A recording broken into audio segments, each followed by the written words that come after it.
What's going on, everybody? Welcome back. We have a lot to discuss tonight. Patch 4.0 has officially hit Marvel Strike Force, and with that we have the two new characters for the Black Order, Obsidian, Cull, and Ebony Maw, both officially in the game, so we can break down their kits. We also have Taskmaster officially added, and the rework for Mercenaries have gone live at the same time. It looks like they're trying to make Mercenaries a war defense kind of team.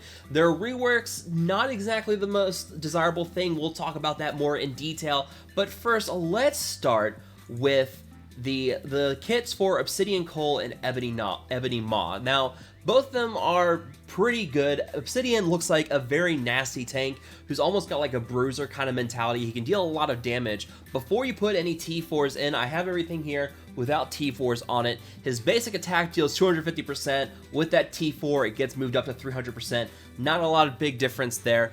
His Obsidian Guard special ability starts off, you can use it right away. Clear 2 negative effects from self, and if Ebony Maw is an ally, clear all negative effects instead.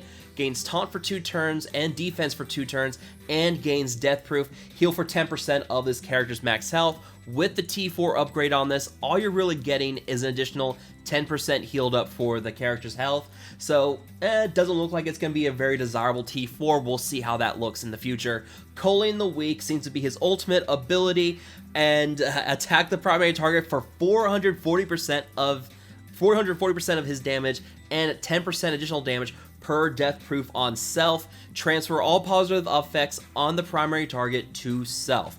Seems pretty good, right? You add in that T4, it really skyrockets his damage, goes up to 550%, and an additional 25% per stack of death proof on him. That's a pretty big damage boost. That looks like that could be a possible good T4 for Obsidian Cull. But then you get to his passive, and oh boy, this passive, looking for my experience in Galaxy of Heroes, this passive reads a lot like Darth Malik, and that's kind of the thing that I was seeing in the Twitch chat with Mobile Gamer the other night when he was talking about Obsidian's kit. A lot of people were saying this looks like Malik. So on spawn, he gains defense up for 2 turns, and on an ally Thanos turn, if he doesn't have the Power Stone, grant him the Power Stone and defense up for 2 turns.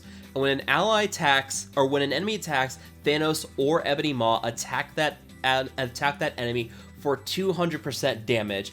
And when this character drops below 75, 50, and 25% health, gain +1 death proof up to a max of 5. So each time he drops below one of those, that's automatically 1 stack of death proof. Now, it doesn't say here if that's just the first time only. I think that's if he heals back up above 75, he drops down below it again. I think he gains another stack of death proof. Not really clear here. We'll have to see that in practice. And while this character has regeneration, gain plus 1000% resistance, gain 20% max health. Black Order and Thanos gain 20% max health as well. That is without the T4 on him. You add that T4 ability on him, and you get 250% damage instead of 200% for when attacking Thanos or Ebony, and then he and the Black Order and Thanos allies gain 30% instead of 20%. Seems like a decent T4 as well. Looks like he could be pretty good here. So honestly, on paper, he looks like a nasty tank. The constant stackings of death proof plus having regeneration, he's going to get that with Thanos and falling below certain amounts of health. Ebony Maw, as we see here in a moment, can hand out regeneration as well.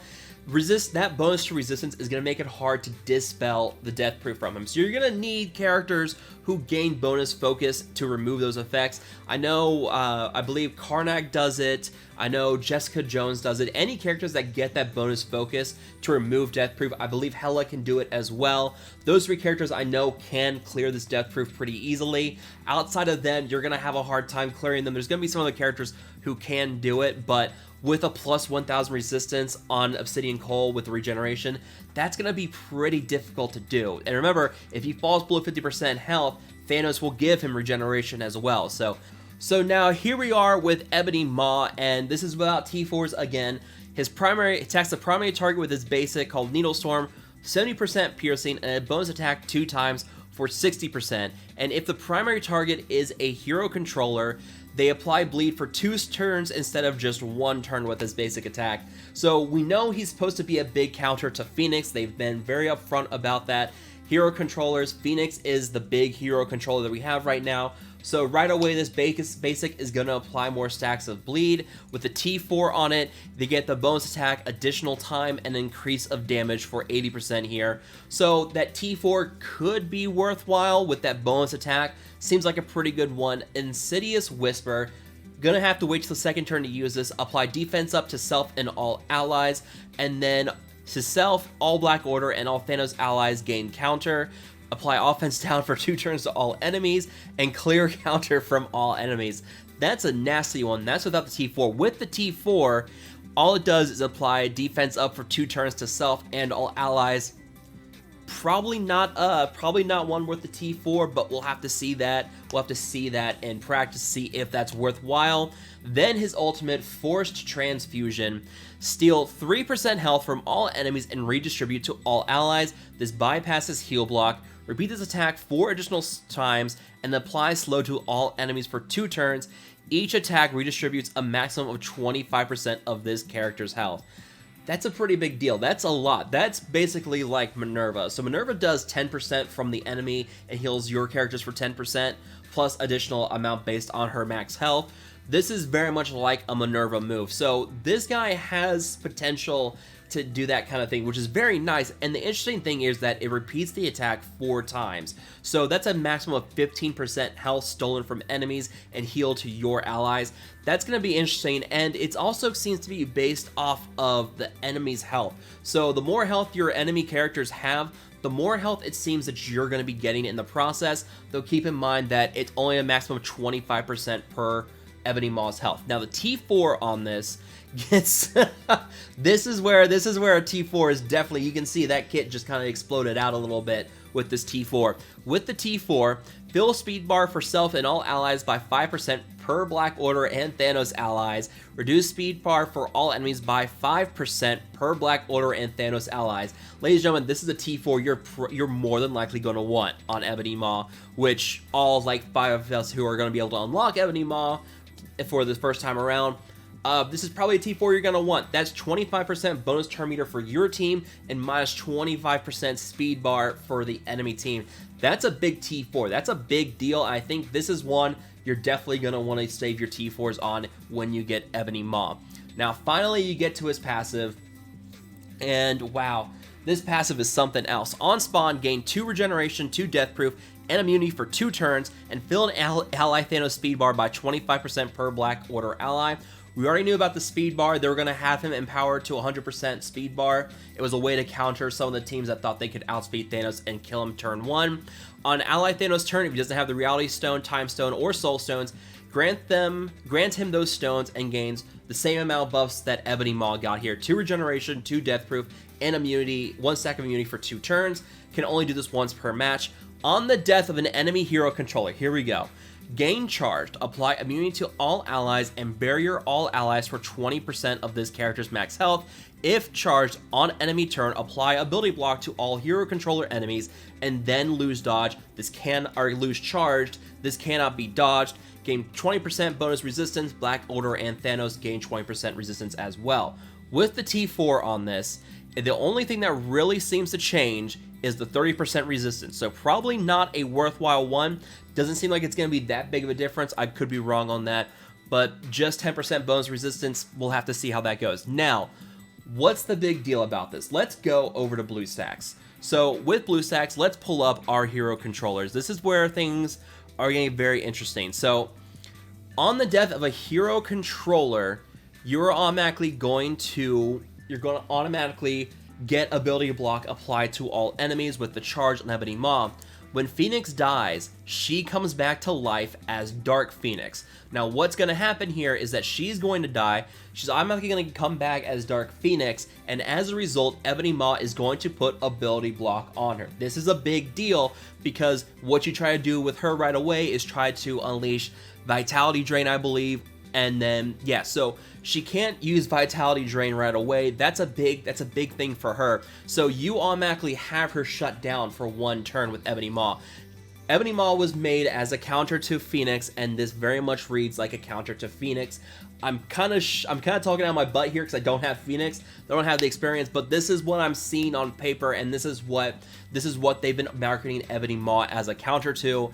So very much looks like any kind of hero controller: Coulson, Black Widow, Quake, Scarlet Witch, Vision. We don't know what's going to happen with Vision because Ironheart's supposed to be coming out here soon.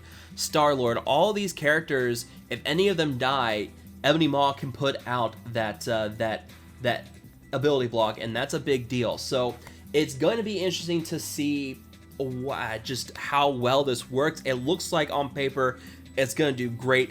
And this barrier for 20% of the character's max health is also a big deal as well, because that's going to shield your Black Order team from Phoenix coming back, because when Phoenix rises from the ashes, she does an AoE damage to the entire enemy team. That barrier looks like it's going to nullify that damage. We'll have to see how this all works in the end, but right now on paper, Ebony Maw looks like he is going to be a big counter to Phoenix and any other hero controller characters we have out there. Now, let's talk about the Mercenary. So we got the 4.0 release notes today, and there's a bunch of stuff in here. We can talk about that later. We're just going to focus on the Mercenary reworks here. So Killmonger's the first one up, and now for his passive ability, he gains, it was used to be he could only gain these bonuses in the raids.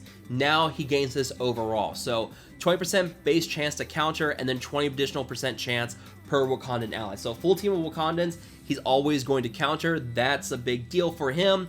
Not really a boost to Mercenaries per se, but it's going to make him quite a bit more deadly for Wakandans, because we see Wakandans on war defense a lot. So this is going to make him a little more deadly for a war defense team. Then we get to the actual Mercenary reworks, and these are a little short. These are a little slim for what we were expecting here. I'll talk about that here more in a moment. Bullseye, all he got for his additional bonus is that on war defense, he assists allies on non-attack abilities. Everything else there he already has, so not really a big change with him, which, okay, maybe the rest of the Mercenary minions get them, not so much. So Mercenary Lieutenant actually got a very significant buff. Both Lieutenant and Riot Guard look very interesting now. I'm kind of interested to see how they're going to work.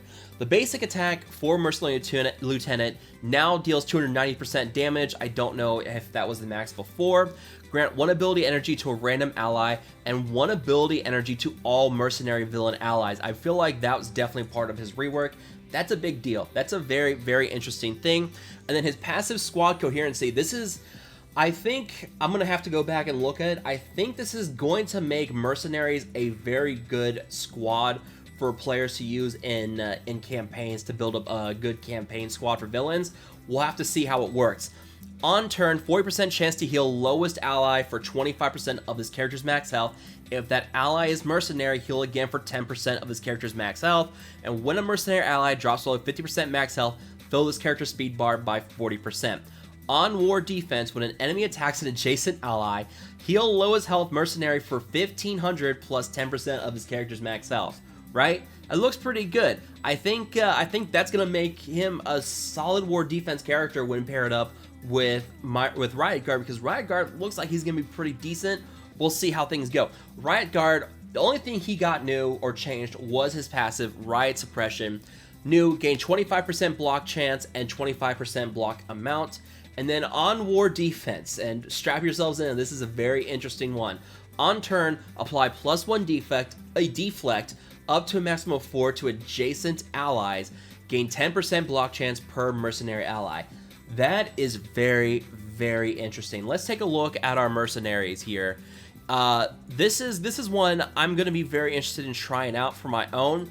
My Mercenaries are not exactly the best looking guys right now, but without the T4 on it, it's a 75% chance to apply deflect up to maximum 4 to your adjacent ally. So that T4 looks like you're really going to need that T4 to get him to be really good here, but basically you're going to have to work on adjacent allies, and I think one of the important things to do for this team is to have Riot Guard and Mercenary Lieutenant right next to each other, because you're going to need to heal up Riot Guard constantly with the buffs, with this war defense thing.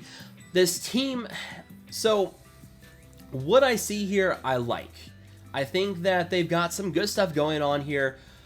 Riot Guard plus Lieutenant looks like a pretty good combo together for war defense. The problem is, and this is something that I'm not a big fan of, both Soldier and Sniper really haven't got anything buffed. The counter assist damage has been increased by 40% with Sniper, and that's it. There was no buffs at all to Soldier, and pretty much nothing to Sniper. So if you were expecting something on the level of Red Skull and the Hydra Minions rework, you're not going to get that here. Taskmaster with the Mercenaries on war defense looks like he's going to be pretty good. I do want to check him out, see how this team works. So Taskmaster, Lieutenant, Riot Guard, Bullseye, and then I guess we add in one other character. You can't use Deadpool because he has to be mercenary villains.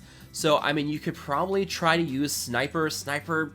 I mean, it's gonna be interesting to see if this works or not. We'll have to see. We'll have to see if it works or not, but I mean, right now, I was kind of hoping for more. I know a lot of other people were also hoping for more, talking about watching Valley Flying's video and what I mentioned to him on Twitter. He and I both seem to be in agreement in that we were kind of expecting more of the Mercenary rework here for war defense. Doesn't look like we're going to get something on the caliber of Hydra, but again, this is all on paper. In practice, we don't know yet. We'll have to see how they do. So, overall, both Cull Obsidian and Ebony Maw look great.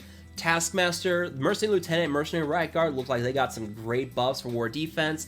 And kind of wish we had a little bit more for Soldier and Sniper as well, but we'll have to see how Taskmaster does with your mercenary villains for war, and hopefully they turn out pretty good instead. So let me know down below in the comments, what do you guys think about these kits? What do you think about Mercenaries? Let me know down below. If you guys did enjoy this video, feel free to like, share, and subscribe. I will see you guys next time.